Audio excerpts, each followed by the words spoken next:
American fighter pilots battle marauding Japanese airmen to control the skies over a sweltering Pacific island called Guadalcanal. During a grueling 6-month slugfest, their combat in the sky will help decide the course of the Pacific War. Through state-of-the-art computer animation, you're in the cockpit as America's rugged F-4F Wildcats face off against lethal Japanese Zero and Oscar fighters. Experience the battle, dissect the tactics, relive the dogfights of Guadalcanal.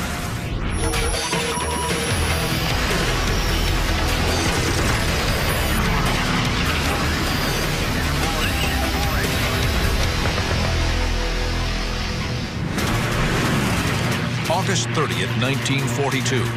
A formation of U.S. Marine Corps F-4F Wildcats and Army P-400 Airacobras patrol the skies over Guadalcanal. Their mission? Stop Japanese bombers and fighters threatening the American beachhead. Leading the flight is Marine Captain John L. Smith. The P-400s have no oxygen equipment and level off at 12,000 feet. But Smith pushes his Wildcats above the slower and more vulnerable P-400s. Smith scans the sky for enemy aircraft, but spots nothing. Then, his radio crackles to life. Captain Smith receives a frantic radio call from one of the P-400s, whose tally on some enemy fighters that are inbound, Japanese Zeros. A swarm of more than 20 Zeros threaten the Army Airacobras from the rear.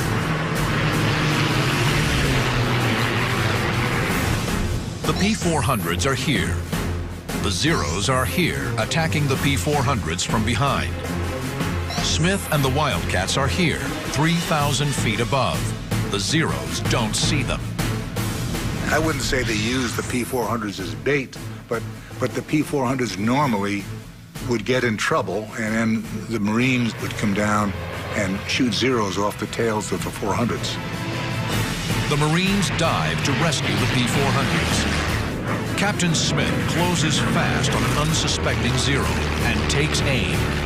What they found is that they could aim just after the canopy towards the wing route, where the wings join the fuselage of the Japanese Zero. That's right about where the fuel tanks are. If they can execute a direct hit at that point, the Japanese Zero immediately burns, and oftentimes the wings fall off. Catching the Zero in a shallow left turn, he opens fire.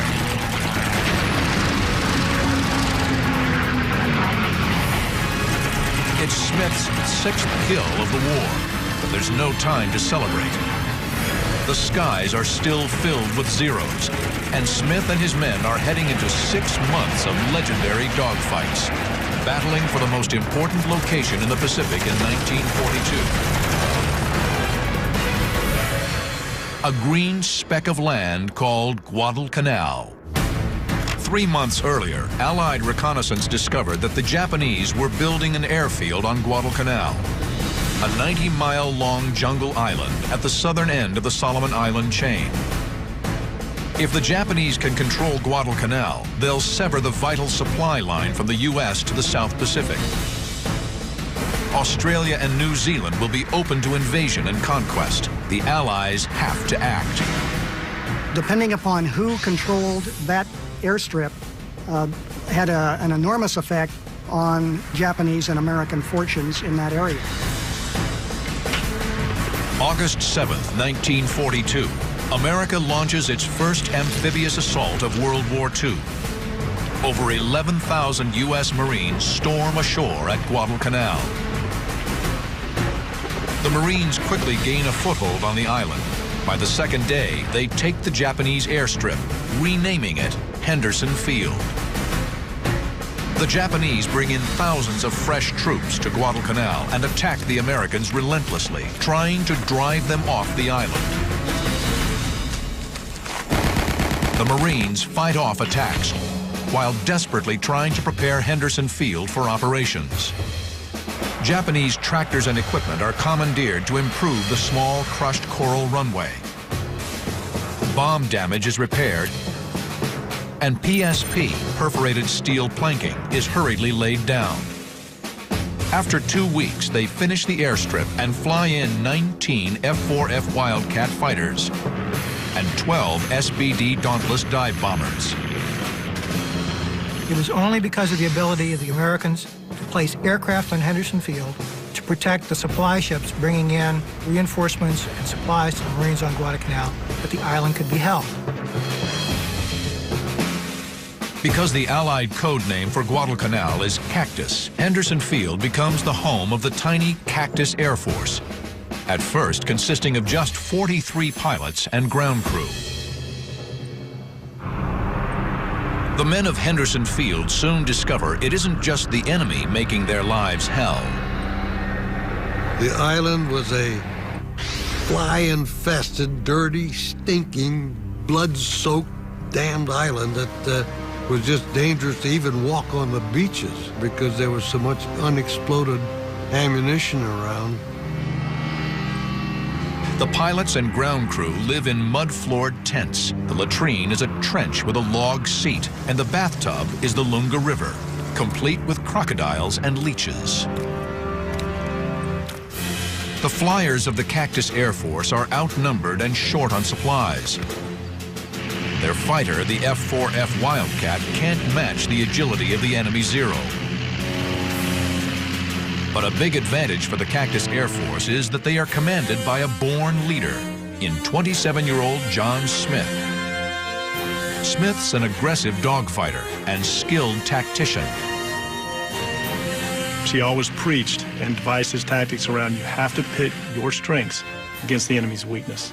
And that is as true today as it ever was since the first airplane ever flew in combat. Now, on August 30th, 1942, Captain John Smith and his men are protecting Guadalcanal from approaching bombers and fighters. In his 8 days on the island, Smith has already scored 5 kills, making him an ace. Today, he's racked up 1 more. Then he spots another Zero below, breaking from a cloud.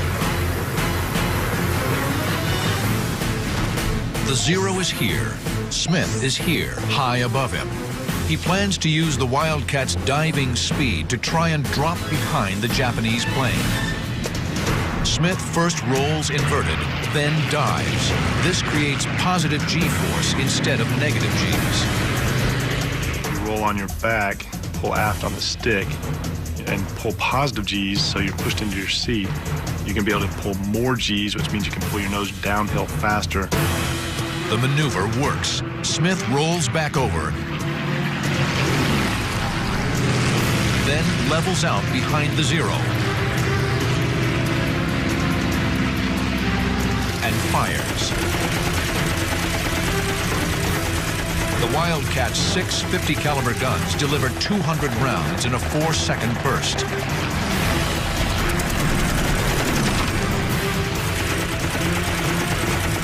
White-hot, phosphorus-filled incendiary bullets ignite the Zero's fuel tank.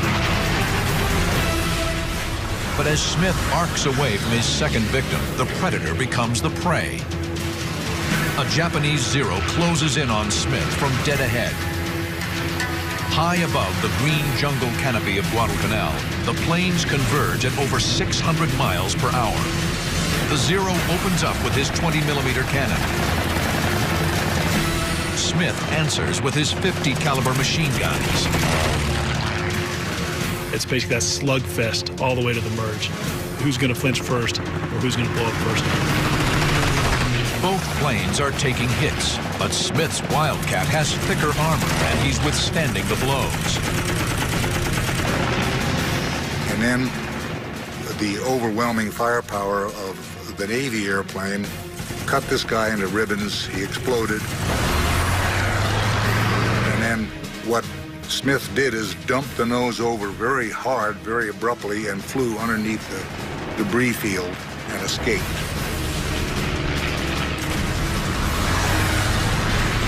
The Zero has made a fatal error. He fought the Wildcat's fight.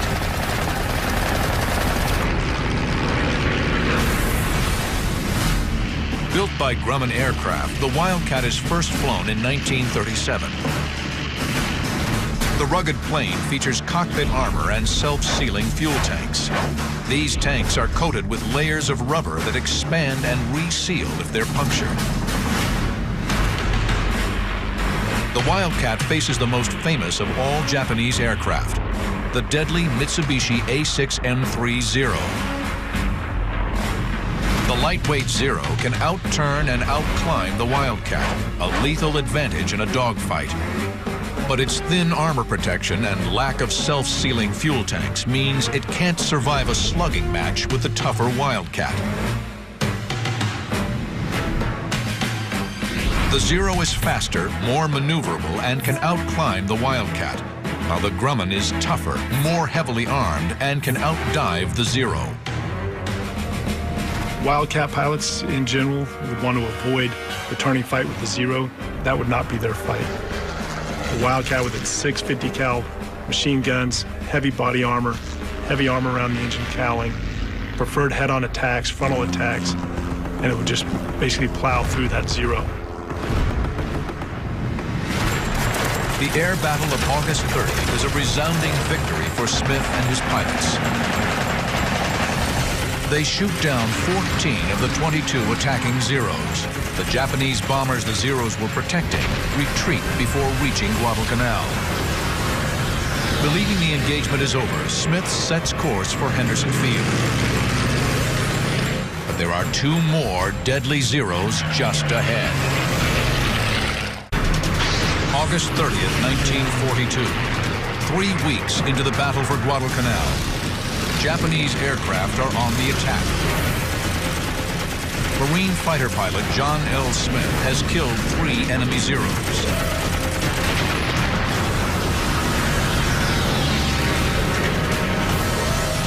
Captain Smith is RTB, returning to base from his mission, thinking the mission's over, and he gains tally of 2 Zeros that have just strafed Henderson Field, so strafing his home. So the natural pilot tendency, what does he do? He's going to roll in and attack those guys that just attacked his home. Smith is outnumbered once again, but he's high above the Zeros, and they haven't spotted him yet. The Zeros are here. Smith is here, 800 feet above the enemy. He's hoping a steep diving turn will put him on the Zero's tail before they can react. Smith rolls inverted and dives towards the enemy.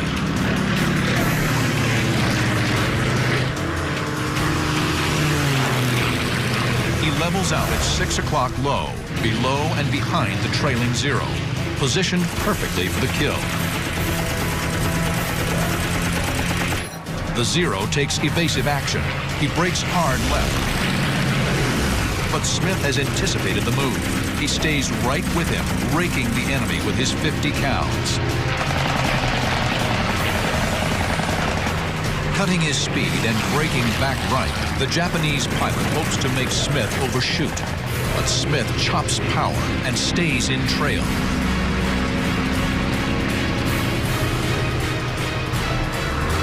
The Zero is directly in the sights of a Marine ace. A final burst from Smith's Wildcat seals his 4th kill of the day. It's a victory for Captain Smith and inspiration to his men. He led by example. He would be the first one to roll in on a Zero formation, and his guys would follow him to the gates of hell because of that, because they knew he was putting his tail on the line every time. Smith and the Cactus Air Force have delivered a staggering blow in what is becoming a drawn-out brawl.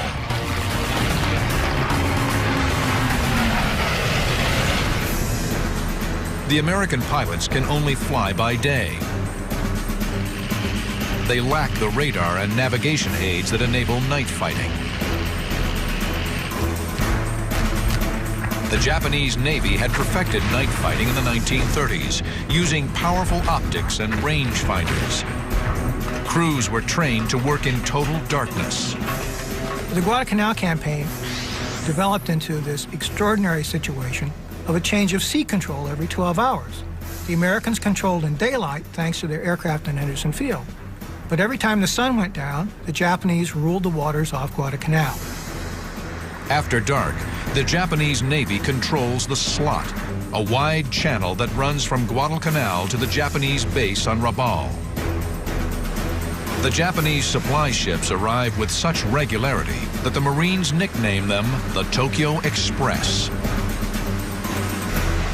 By early September, a month into the campaign, the Japanese have landed over 20,000 new ground troops on Guadalcanal, deployed against 23,000 U.S. Marines and Army soldiers. The Allied forces advance slowly across the mountainous island. But the Japanese launch large-scale counterattacks, supported by air and naval bombardment. While Japanese ground assaults can't stop the pilots at Henderson Field, constant air combat, primitive conditions, and rampant disease take their toll. They were constantly having to refurbish the airfield in order to be able to operate out of it, constantly fending off attacks. They had malaria, dry rot, jungle conditions, which wreaks havoc on aircraft and maintenance. Old hands like John L. Smith are eventually rotated out, but before he leaves Guadalcanal, Smith scores 19 kills and is awarded the Medal of Honor. Many of the new Cactus Air Force pilots are green replacements, like Marine Second Lieutenant Jefferson DeBlanc. The 21-year-old Cajun from Lockport, Louisiana, enters combat not long after his first flight in an F-4F Wildcat. I had less than 10 hours of flying time in the fighter I was going to fight with against the Japanese. January 31st, 1943, 6 months into the battle for Guadalcanal, Jeff DeBlanc will get an accelerated course in air-to-air combat. He's about to launch into one of the most famous dogfights of the campaign. DeBlanc leads a flight of 8 Wildcats, escorting 12 SBD Dauntless dive bombers. The Douglas SBD Dauntless is the Navy's frontline carrier-based dive bomber.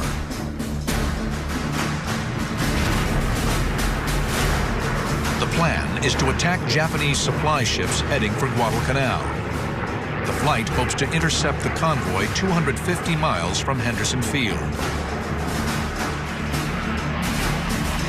You want to interdict that shipping as far away from the island as possible. If the mission failed and the shipping still existed, or you weren't able to get all the shipping, you'd have an opportunity for a re-attack. Basically fly home, refuel, rearm, go back out, and try again. The jungle conditions and makeshift maintenance facilities have taken their toll on the Wildcats. 2 planes radio they're having problems and want to turn back. DeBlanc protests. I picked up the mic and said, look, we need all of the guns we can get to get up there and protect these guys, or else there's going to be a lot of casualties. DeBlanc's plane is leaking fuel, but he's determined to hang in and protect the bombers. He knows he's on a one-way trip. So I said, please do this. I said, I'm not going to make it back. Get somebody coming up that area and look for me floating around in a rubber raft, because I'll be there. The sharks will be there with me, too. So give me a break. That's what I said. As they reach the target area, the American SBD Dauntless dive bombers descend, circling for targets.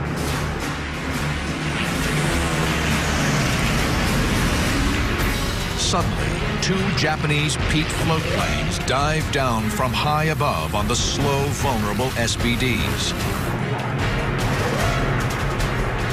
DeBlanc sees the float planes closing on the Dauntlesses and rolls out to his left. Staff Sergeant Jim Felleton follows. They arc down to cut off the attack. DeBlanc opens the throttle, gaining on the 2 enemy fighters. Then a brilliant stream of tracers rips out from one of the Pete's rear gunners, screaming straight at him. January 31st, 1943, 6 months into the Guadalcanal campaign. Marine Second Lieutenant Jefferson DeBlanc has been protecting American bombers assigned to attack a Japanese supply convoy. Now he's diving to save the bombers from 2 Japanese Pete floatplane fighters. As he approaches, the Pete's lethal rear guns open fire. In a floatplane, the rear gun is naturally a crack shot. If you ever get floatplanes in your sight out there, don't try to go up to them to shoot, because that rear gun is murder, and he'll get you. Although it's a biplane, the Mitsubishi F1M Pete can more than hold its own in a fight. It has an excellent turning radius and is armed with 2 machine guns in the wings and a 7.7mm tail gun. Tracers stream past DeBlanc's canopy. He skids left and right to avoid the fire coming from the nearest Japanese gunner. He's using a lot of rudder and aileron to basically slide his airplane back and forth to try and not allow a steady bead by that tail gunner. DeBlanc carefully lines up on the Pete's tail and fires. The heavy .50 caliber rounds tear through the float plane.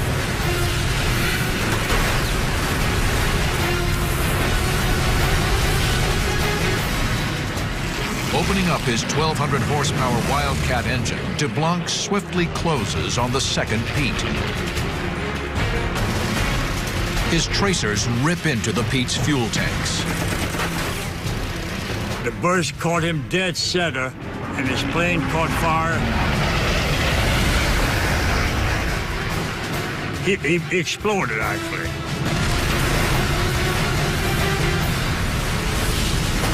DeBlanc pulls skyward to resume his escort mission. He spots a swarm of airplanes approaching fast. They're Japanese Oscar fighters. The Nakajima Ki-43 Oscar is a frontline fighter for the Japanese Army Air Force. The Oscar is just as fast as the Wildcat and far more maneuverable. But the Wildcat can take more punishment and carries 6 machine guns to the Oscar's 2. The Oscars bore in full throttle, bent on attacking the dive bombers. But they have target fixation and don't spot DeBlanc. The target is the prize, so become focused on that prize. You start to lose your peripheral vision and your actually situational awareness around you. DeBlanc is here. The Oscars are here, streaking above DeBlanc. DeBlanc swings under the Oscars.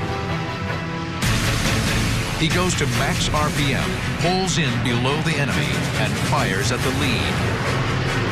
One Oscar falls. He's wounded and on fire, but escapes. The Oscar's wingman spirals up from the pack to figure out what's happening. DeBlanc follows and swings onto his tail.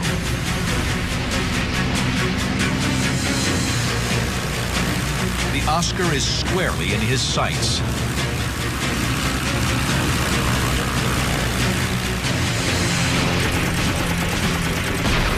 It's Jeff DeBlanc's 3rd confirmed kill of the day.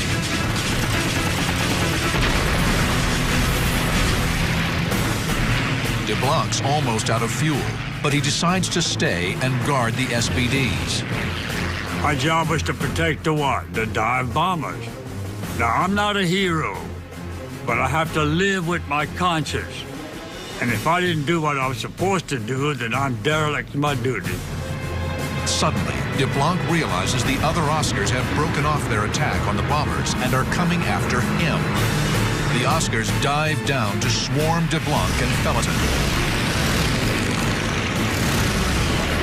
Outnumbered and under attack, the 2 Americans instinctively fall back on a classic defensive maneuver, the Thatch Weave. It's a simple but effective 2-plane tactic devised during the war by naval commanders Jimmy Thatch and James Flatley. Paired up in a buddy system, the planes fly 200 feet apart.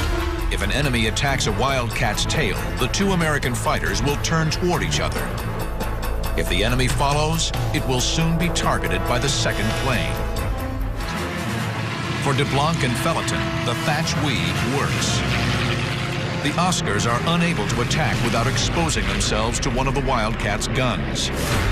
But Felton swings his Wildcat too wide and suddenly finds himself in the crosshairs of a trailing Oscar. Bullets chew into Felton's engine. The Marine kicks his wounded Grumman into a wide left turn to get out of range. He bails out. With the mutual support of the weave now gone, an Oscar dives in on DeBlanc's tail. DeBlanc tries to shake off the enemy, but the nimble Oscar easily stays lodged in the 6 o'clock position. Then DeBlanc's squadron mate, Jim Seacrest, who has been with the bombers, comes to the rescue. DeBlanc is here. Seacrest is here, heading straight on. He is going to streak in directly over DeBlanc's canopy to get to the Oscar.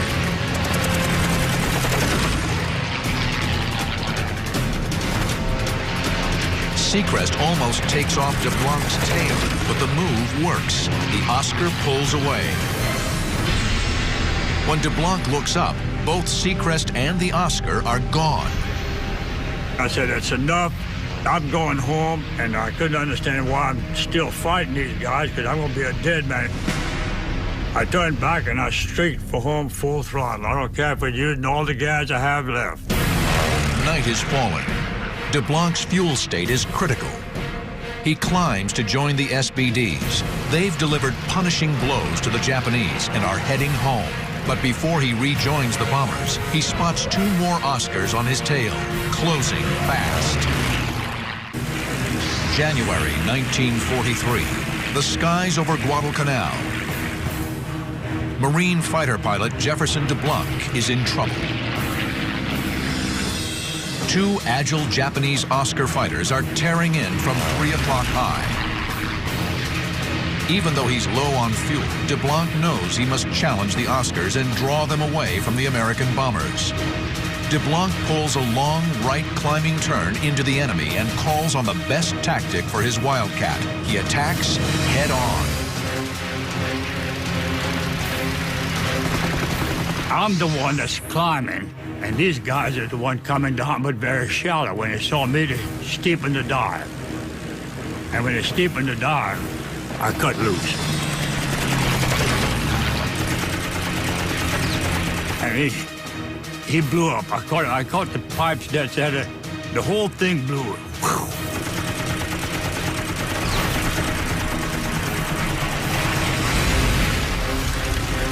The Japanese fighter disintegrates, nearly blinding DeBlanc in the flying debris. His engine separated and went past me, separated and turning. Weird looking. I'd never had that before. And of course, there's nothing but debris in front of me, which I ran through. And it hit my prop, and it hit the wings. It didn't knock me out. It didn't knock me out, but I still had control, and it still was running. My engine was running. When DeBlanc regains his senses, he sees the second Oscar pulling in steeply behind him.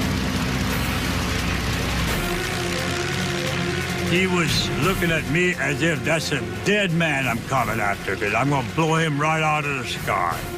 And when he came on down that way, we were both diving towards the sea. And I knew good well with the Grumman, there's only one protection I have. Flying straight, I couldn't do it because he can overtake me. Pulling up, I couldn't do it because he had me broadside. Over here, when you pull up, then you're going to stall and come down, he can get you there. So with only one option that I have to have is the option is to fool him. DeBlanc forces his Wildcat into an aerial skid.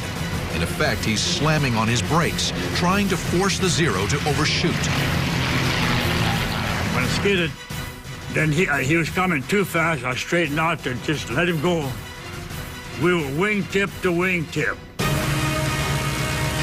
The Oscar pilot tries to duplicate the skid, bleeding speed to stay on the Wildcat's tail. He fishtailed, and he couldn't do it. He went right past me. I looked at him, and he looked at me, and I could recognize that man today.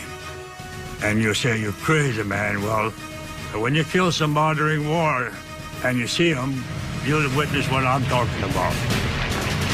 With the Oscar now at point-blank range, a single burst destroys the fighter.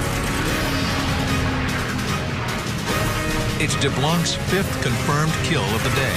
He's an ace in one afternoon. But his sense of triumph is fleeting. His eyes race over his instruments. He checks his watch. The instant I looked at my watch, a 7.7 Japanese bullet came over there and knocked my wristwatch off my wrist. Well, that kind of scared me. Now DeBlanc is squarely in an Oscar's sights, taking hits to his engine, prop, and cockpit. Only the Wildcat's armor plate is keeping him alive. He kept firing. The bullets were coming past the engine and hitting at the prop area, which of course is messing my prop up. Pretty soon he hit the engine and she caught fire. Then I knew I was in trouble and I bailed out. DeBlanc hits the water and swims to an enemy-held island. Natives pick him up and barter him to a friendly tribe for a sack of rice. Most people cannot price out their exact amount of money they are worth. But I know exactly how much I am worth. 1 10-pound sack of rice. Second Lieutenant DeBlanc is an amazing figure in Marine aviation. He lives to tell this whole tale, comes back out, and rightly so, earned the Medal of Honor for his mission. By February 1943, the ragtag Cactus Air Force has fought the best of Japanese aviation to a virtual standstill. Tokyo decides the costs of trying to win Guadalcanal have been too great. The Guadalcanal campaign lasted officially 6 months, from August of 1942 into February of 43, at which time Tokyo decided to withdraw the forces remaining there. Over 11,000 Japanese troops are quickly evacuated. 20,000 others have died in combat or succumbed to disease and starvation. Nearly 6,000 Americans were killed or wounded. It's a major victory. Guadalcanal becomes a launching point for the Allied thrust across the Pacific. But on April 7, 1943, the Japanese attempt final revenge, a last desperate attack on American convoys supplying Guadalcanal and the Allied effort. They launch a large-scale air offensive from their bases on the northern Solomon Islands, as well as from 4 aircraft carriers. The massive strike force numbers over 200 planes. Near Guadalcanal, 4 Wildcats led by young First Lieutenant James Sweat are on routine patrol over the American convoys. We were circling around and whatnot, and finally Smiley Burnett of 214 hollered that, my God, there's millions of them. We looked at it and thought, holy smoke, there is millions of them. They were just like mosquitoes. And we thought, oh, God, we had 4 airplanes and 75 or 80 Japanese dive bombers heading for us, along with about 150 Zeros. The Japanese formation is here. Sweat's fighters are below them, here, about 8 miles away. The enemy hasn't spotted the Wildcats. Sweat climbs towards the Japanese Val dive bombers. Modeled after the German Stuka, the Aichi D-3A2 Val dive bomber is a mainstay of the Japanese carrier fleet, packing machine guns on each wing and 7.7mm rear gun. The dive bomber's tactic is dive steeply from 15,000 feet, accelerate to 300 miles per hour, release their bombs at smokestack level, and head for home. Eager to get his first kill, Sweat pulls away from the other F-4Fs and looks for a target. 3 Vals nose over to begin their dive bombing run on the American ships below. Sweat streaks down behind them. Suddenly, the rear gunner unleashes a stream of tracer fire directly towards Sweat.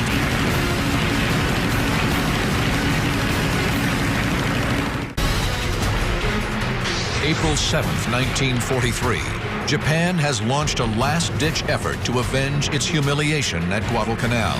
Marine Lieutenant James Sweat pursues 3 Japanese Val dive bombers attacking an Allied shipping convoy.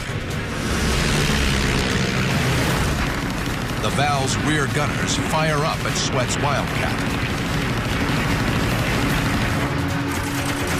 Then, a single burst from 300 yards ignites the lightly armored Val's fuel lines. It's Sweat's first kill. I just picked one and just gave him a squirt, and he flamed like crazy.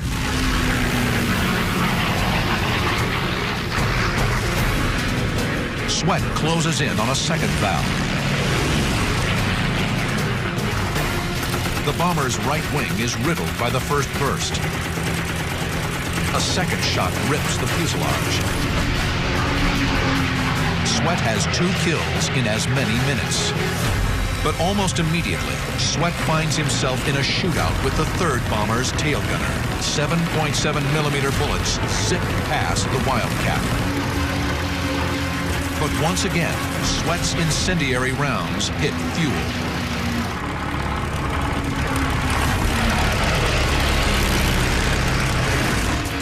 A violent explosion off his left wing. It's friendly fire. Anti-aircraft flak has blown a hole in his Wildcat. Sweat yanks his fighter out of the dive.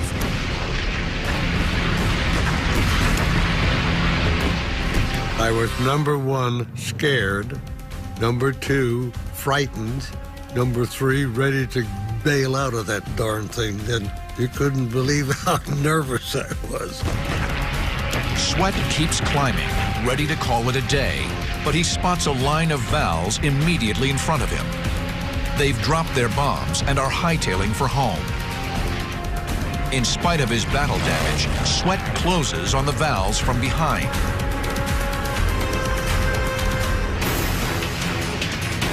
He lines one up and fires. It's kill number 4. I was down below them, and so that the rear gunner couldn't shoot me. And when I fired my guns, I'd just stick the nose up a little bit and give a quick blast. And it was fantastic how they burned. The uncompromising discipline of the Japanese naval aviators dictates that they stay in formation and not take evasive action. Each one of them went down in turn as I was chasing them like this and shooting, and it only took 2 or 3 rounds per gun, and boy, it just ripped them up something awful, and they'd flame just like that. A 5th victim drifts into the Wildcat's gun sights. The rear gunner leaps for his life moments before his plane plummets toward the ocean. On his first combat mission, the Marine rookie has become an ace in less than 15 minutes. Incredibly, the surviving Vals hold formation. Stunned at his luck, Sweat pilots his Wildcat onto the tail of a 6th Val, downing it with a brief burst.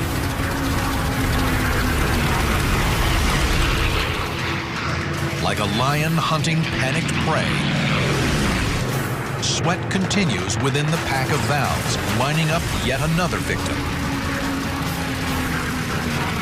A smoking death roll marks his 7th kill. No longer scared, the Marine is starting to feel invincible. Talk about overconfidence, that was me. As he sizes up an 8th victim, Sweat throws caution overboard. I was aimed right straight for the rear gunner, and I flew right into that damn gun. He just blasted my windshield and me and everything else. Sweat is cut from the shattered glass, but fires a final burst and kills the Val's gunner at close range. I can still see his eyes right now, the terror in his eyes while he was shooting at me. And when I fired back, he fell down into the cockpit. Shocking. But with no ammo in his crippled aircraft, Sweat knows the next kill is likely to be him.